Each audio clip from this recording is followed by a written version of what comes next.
Kumusta mga kaibigan? Ngayon na magluluto tayo ng espesyal na ensaymada. Sobrang sarap. Mas masarap pa sa katabi mo ngayon. Ito ang mga kailangan nating ingredients. Meron tayong 1 kilo na bread flour, milk na may yeast, butter, bread enhancer, powdered milk, sugar, salt, at 8 itlog. Magsisimula tayo sa mga dry ingredients. Ito ay bread flour. Lagay natin muna dyan. Susunod natin yung iba pang mga dry ingredients. Habang nanonood ka dito, napapaginipan mo ang ex mo. Susunod natin yung mga liquid ingredients natin. Butter ay yung pinakahuli.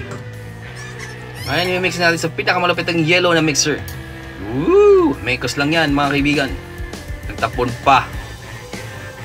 Binit natin ito ng 12 minutes para maging mas maganda. After 12 minutes, i-rest natin ng 45 minutes. Ilagay natin dyan sa lalagyanan. Hindi yan ang takip. Nilagay ko lang dyan. Ngayon, mag-start na tayo ng portioning ng ating tinapay na pinakamalupit. Ang portioning natin dito is 55 grams to 60 grams per piece. Ito yung nakarest nating dough. Tak-tak nyo lang. Kamayin nyo lang. Tak-tak, tak-tak. Sige.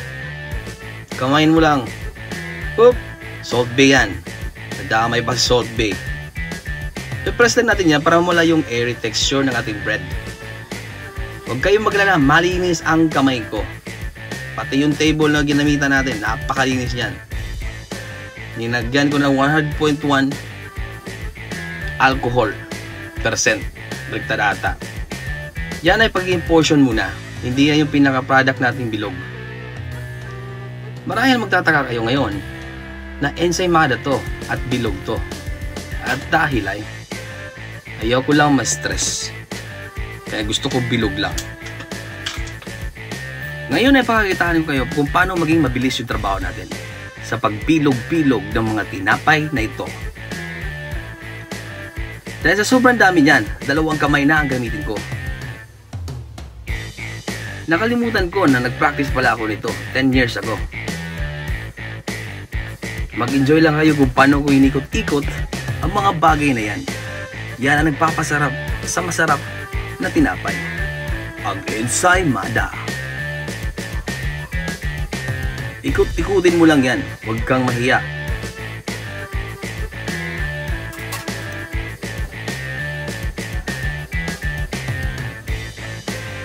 Konting flour lang ilalagay natin sa table kasi stable naman yung bread natin.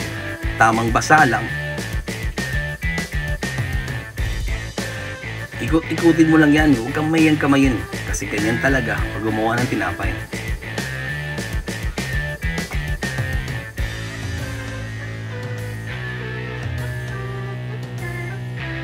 Huwag mong pansinin yung mga mannerism ko habang nirolyo ko yung mga tinapay. Sadyang ganyan lang yan. Gumagalaw mag-isa.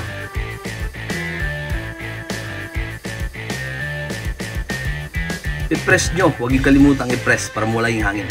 Dito pinapahiran natin yung butter, yung pan, para hindi dumikit yung tinapay habang niluluto. So, bali ito yung nagawa ko for 1 kilogram na flour, bread flour. Sa 9918 plus 1836 plus 1 na maliit. So 37 pieces ang nagawa nating special panada, ensaymada. Diyan ko muna nilagay kasi wala masyadong space. Ito hindi naka-on ha. Baka isipin nyo naka-on na yan. Alright, set natin yan. Set aside natin ng 2 hours. Dapat kasi may takip siyang kahit plastic, so hindi ako handa. Trial pa natin to. Alright. Habang inaantay natin yung tinapay na umalsa, ating bibit naman ngayon ang ating cream cheese. Yan, kinamay ulit. Pasensya na. Bibit lang natin yung cream cheese natin. Kailangan ito ay room temperature para mabit natin at tumansan ng konti. Ito ang nilagay natin sa tinapay natin mamaya. After 2 hours, ganito yung itsura niya. Sasalang natin ito maya-maya. Preheat muna natin yung oven. 148 degrees, 8 minutes na yung cooking time. Dito, ipipreheat natin yung oven ng 8 minutes na 148 degrees.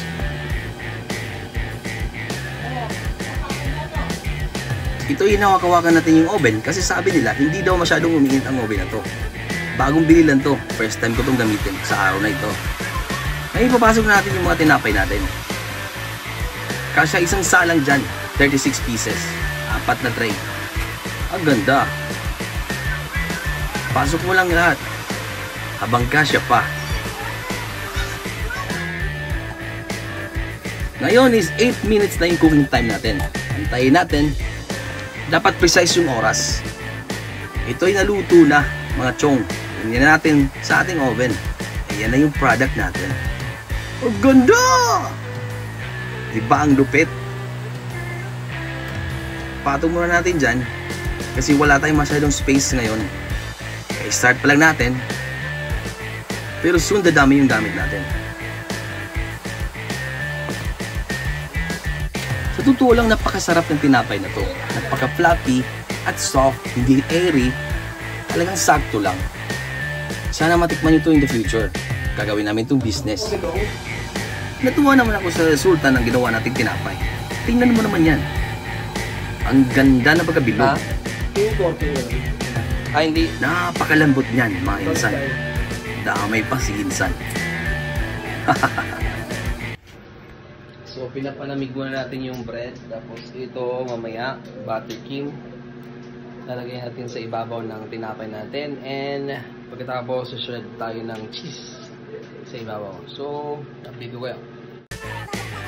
Dito magsisimula na tayo maglagay ng cream cheese. Cream cheese yan. Sinabi ko kasi buttercream. Cream cheese yan, mga kaibigan.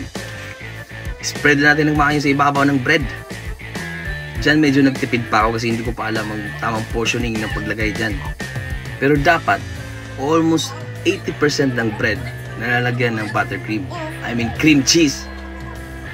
Pagkatapos, i-shred na natin yung pinakamalupit natin cheese sa ibabaw ng ating tinapay. Malapit na ito matapos.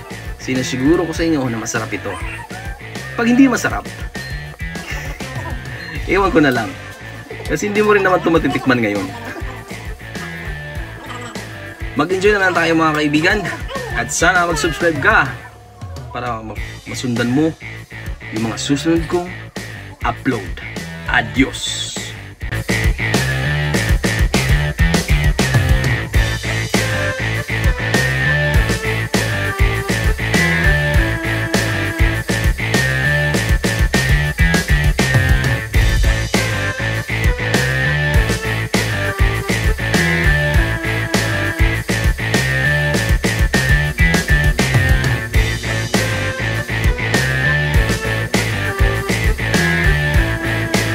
Tikpan na natin yan.